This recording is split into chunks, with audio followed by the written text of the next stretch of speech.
Good morning and welcome to 5 Minutes or More with the Script Mentor. I am your Script Mentor and host, Gino Scala. This is number 73 for those keeping score. I want to discuss this recent email exchange that I had with this person. I'm not quite sure how it got started. He may have requested a link in with me, or I may have just stumbled across his post. But I did look at his profile, and I read his work. He's a writer. He's got a great writer's name. I assume it's his real name, but it may not be.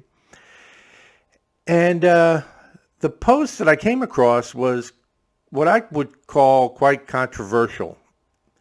And it wouldn't have been anything I posted. But I thought it was well written and somewhat funny. And just for my own edification, I went deeper into his profile, deeper into his work. And this individual writes short stories and I think it's a blog or something. And it was hilarious. Some of his writings were really, really top notch. He also had posted an interview that he completed, and it was quite sarcastic and just, to me, rip-roaringly funny. So much so that I cut and pasted it to my comedy associate back in California, and he got a laugh out of it too. So that gives you sort of the background. And we had a few exchanges. I told him what I thought of the initial controversial one. I said I didn't have the balls to write anything like that, and in this day and age, I don't think it would have been entirely acceptable. But he understood. But he explained that he thought it was funny, and he brought it out. Then I wrote to him, following this back and forth. I said, "You have a serious gift. I mean, one that spawns the likes of a Stephen King." I said, I can tell a good story, but I don't have your imagination.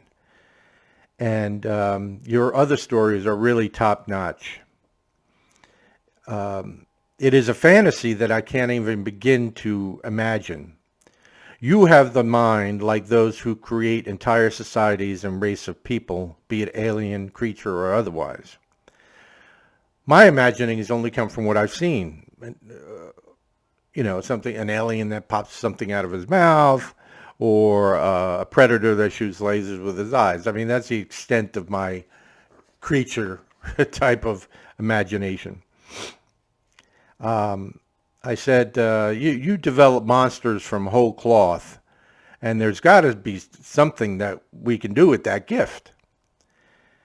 And he explained, a few of his past writings and his overall lack of success. And I asked him what he was hoping to do with all these writings, and he thought he was going to put together a book full of his short stories. Okay, that's fine. And then he had this comment. Okay, it's time for the big reveal. Are you looking to attract a client to pay you money for your services? Or are you looking to make some introductions and partner in producing some content? And I was a bit taken aback by that. Clearly, I was, offended. But, I always give the person, well, I try to give the person the benefit of the doubt in this situation. But it got me thinking, yes,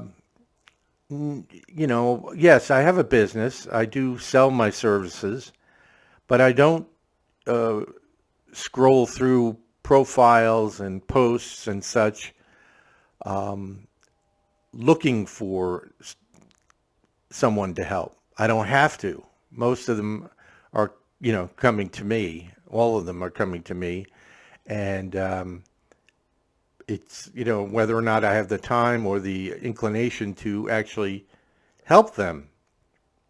In most cases, to be honest, even at a fairly benign price of $799 for lifetime services, all scripts all the time, instead of paying $199 or $399 each time you email me, some people can't even come up with that money. I understand.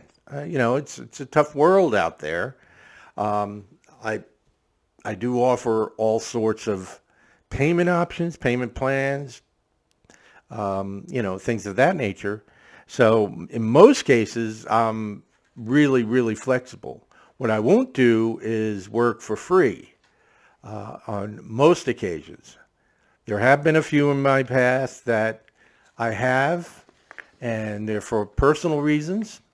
But I wouldn't contact me with the hopes of having me help you for no money in exchange. It's just not fair to those 500 other people that have paid the full amount.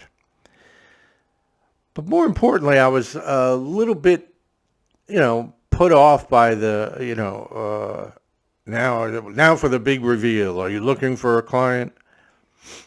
So I had to kind of set them straight, and it went something like this. Big reveal. Well, let me tell you something. I came across your posts and read it, and honestly, my jaw dropped.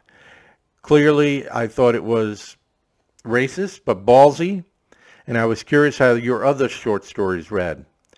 Your interview was so funny, I shared it with a friend of mine in California. I seriously believe you have an amazing talent and decided to reach out to you to tell you. Believing it was the nice thing to do. I decided ultimately that your post, that racist post, was your attempt at humor that perhaps didn't hit the mark, and in this time of hypersensitivity was probably not the best choice. But to answer your question, I had no ulterior motives, except maybe reach out to you and make your day. I don't need to attract paying clients. I turn away work because I have so much already. I also keep 6 other writers busy at the same time. I don't reach out to collaborate with anyone. I know plenty of great writers who I would be honored to work with, and most of them actually contact me wanting to collaborate. If I cared enough, I'd be insulted by your comment, but I don't. I was reaching out, hoping to give a hand up to someone I thought was deserving. I had no other intentions, but this is the cynical response when you get from cheering one's talents and wanting to see someone else possibly succeed. Trust me, you're not the first one to do this, nor will you be the last. I've said for 50 years now, my headstone will read, "Here lies a man whose every good deed never went unpunished." And that's true.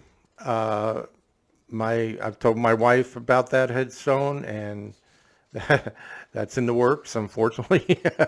But everything I said there was the honest truth. I don't reach out speculating for clients. If someone listens to these videos and reads my newsletters and reads my almost daily posts on LinkedIn, then, and you understand what I'm saying and you like what I'm saying and you agree and you think, hey, I never heard that before, or I didn't know that, then maybe it is supposed to be a partnership in the sense that I mentor that person to write better. I do have thousands of contacts that I often refer my clients' works to. And in the past, it's led to options, screenplay sales, produced films, positions within the studio, executive producer, etc. That's what my contacts and my whatever you might want to call it, knowledge, skill level, or whatever, has helped. I like to tell the story of a recent script mentor student who paid for lifetime services. The first script, we worked on it. He entered his first contest and he won. Okay? That's highly unusual. The script that he presented originally had a lot of flaws, but it was a fairly interesting story. Not entirely unique, but interesting. And in fact, he was from another country, so English wasn't even his first language. So, to think that I reach out in an attempt to only sell my services, you couldn't be further from the truth. I am always open to helping mentor new students. I will work out a payment plan for those who cannot come up with the money right away. It is not cheap, but when you think about the 20 plus years it took for me to get this material, to create this material, create these shortcuts, create and hone these relationships within the industry, is not, for $800, it's not a lot when you think about it. That when you think about your script could be in the hands of someone like Warren Beatty to produce and star in, who is a friend of mine, then you're, for $800, I would pay to have Pauly Shore read a script. Okay. So it is, I just wanted to share that story. It's a shame it happened, and I won't be helping this person. He did apologize. He did say he wasn't, there was no intent in making that comment, but and I think we all understand that, in our emails and texts and such, sometimes sarcasm is lost. But this one hit quite close to home. Again, he wasn't the first one to accuse me as such. So I think as a result, I'll be doing far less mentoring and more ghostwriting. And I'll continue doing these videos and the newsletter, but I don't need the I don't need the comments. I don't need the second guessing. I don't need the questioning eyes. It's just I'm too old for that crap. All right. I have a ton, 25 years of information that I'd rather not go to the grave with, but it looks like for all intents and purposes, I probably will. I would love to be able to give it all away, but I make a living, and that's the way it is. I don't think you would take your car to a garage mechanic and expect him to do it for free. I don't expect you to go to a medical doctor and have him give you free physical. So there should be no expectation for me to provide anything free for you, regardless who reached out to whom. And that's all I wanted to say. That concludes number 73. And have a great day, and we look forward to talking with you again tomorrow.